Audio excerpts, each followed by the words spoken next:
Σε 30 χρόνια από σήμερα, ο πληθυσμός της Ελλάδας θα είναι μειωμένος έως και 2,5 εκατομμύρια. Όσο χαριτωμένα κι αν το πούμε, το πρόβλημα δεν πάβει να είναι σοβαρό. Πριν από 1 χρόνο, στη Eurobank ξεκινήσαμε μια μεγάλη προσπάθεια με στόχο να αναδείξουμε τη δημογραφική πρόκληση που αντιμετωπίζει η χώρα μας. Αναγνωρίζοντας την εθνική διάσταση του δημογραφικού ζητήματος, δημιουργήσαμε την πρωτοβουλία «Μπροστά για την οικογένεια» για να στηρίξουμε τα νέα ζευγάρια που προσπαθούν να φέρουν στον κόσμο ένα παιδί. Ξεκινώντας το 2021, από τον Εύρο μέχρι το Καστελόριζο, αναλάβαμε δράση για τους νέους και τους μελλοντικούς γονείς στις ακριτικές περιοχές της Ελλάδας. Σχεδιάσαμε νέα προϊόντα και υπηρεσίες για τις δικές τους ιδιαίτερες ανάγκες ασφάλισης, απόκτησης κατοικίας, αποταμίευσης και επιβράβευσης. Σε αυτή τη διαδρομή συνεργαστήκαμε με μη κερδοσκοπικούς οργανισμούς που προσέφεραν ουσιαστικό έργο και στήριξη στα νέα ζευγάρια. Στόχος μας είναι ένας κόσμος γεμάτος παιδικά χαμόγελα και ανταμοιβή μας η ανταπόκριση των νέων ζευγαριών στις πιο απομακρυσμένες περιοχές της Ελλάδας. 1 χρόνο μετά, συνεχίζουμε για τη δημιουργία ενός οικοσυστήματος που γεννάει κάθε στιγμή ελπίδα για το μέλλον. Γιατί κάθε στιγμή είναι κατάλληλη για να έρθει στον κόσμο ένα παιδί.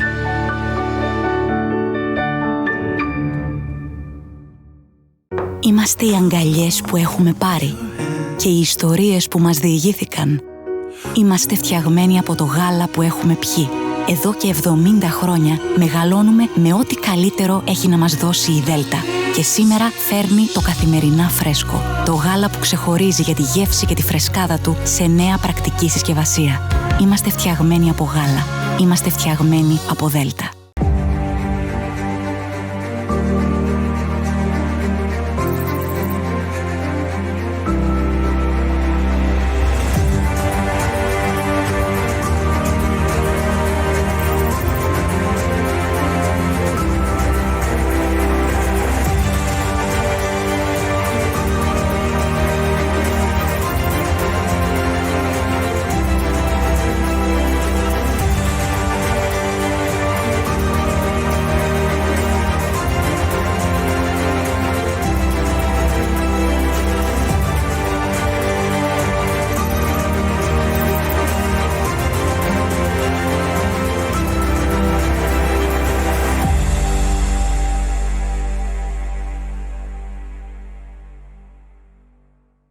Παρακολουθήσουμε τώρα τον χαιρετισμό που απευθύνει στο συνέδριό μας η Πρόεδρος της Ευρωπαϊκής Επιτροπής, η κυρία Ursula von der Leyen.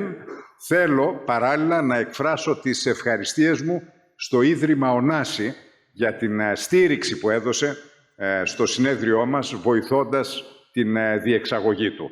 Πάμε να ακούσουμε την Πρόεδρο της Ευρωπαϊκής Επιτροπής. Prime Minister Mitsotakis, dear Kyriakos, ladies and gentlemen, first of all, thank you for inviting me today to speak on this important issue. Demographic change is about all of us, our family, our community, our work. It is about how we live together and how we care for one another. And it is about equal opportunities in society for people living in small towns or big cities, and for young families who are the parents of the next generation. Most young people in Europe want to start a family. That's the good news. But they often don't feel they have the support they wish for. Something they can take the time off work, or that having a child might be too expensive in the situation they're in, or they realize that the necessary care infrastructure, kindergarten, schools, simply does not exist to facilitate the reconciliation of work and family. But these are crucial but practical issues that can be addressed by the state.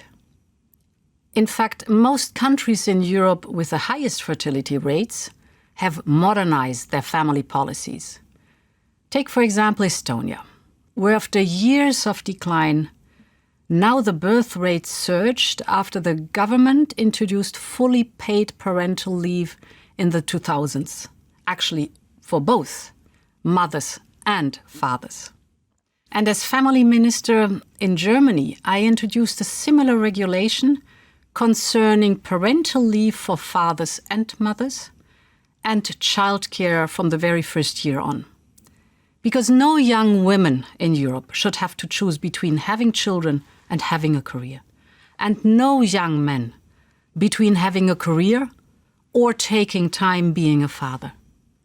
Society and economy benefit if young families have access to quality childcare. Sweden, for example, has one of the highest birth rates in Europe, but also the highest employment rate for women. Because no woman should be forced between either career or care for children, for both parents, it should be an as well as. Each country is different with its unique challenges, but we have the good fortune in Europe that we can share our best ideas and learn from each other. By setting the right priorities, we can encourage young couples and slow down demographic change. But politics can also do a lot of things right in dealing with a shrinking population. It is possible to revitalize our villages, towns, and regions. Many young families prefer a healthier life in the countryside without traffic jams and high costs of living. And during the pandemic, a lot of skilled men and women with good jobs moved to rural areas and worked from home. And now, many of them refuse to return to their downtown offices. So this is just one example of why it is so important to invest in rural connectivity. Digitalization can also be key to keep, for example, public transport and good healthcare affordable in sparsely populated areas. Europeans love their homelands. They will always choose to stay if there are opportunities and prospects for them. In Western Greece, European cohesion funds are supporting a program called Rebrain. It is encouraging Greek professionals who left the country after the financial crisis to return home. Greece is supporting them directly to promote the blossoming local technology sector. And with Next Generation EU, our 800 billion euros recovery fund, we can tailor and scale up programs like this. Throughout our union, we are investing in rural infrastructure, from schools to hospitals, and from transport to digital connectivity. Next Generation EU is an engine of opportunity for young and old in urban and in rural areas.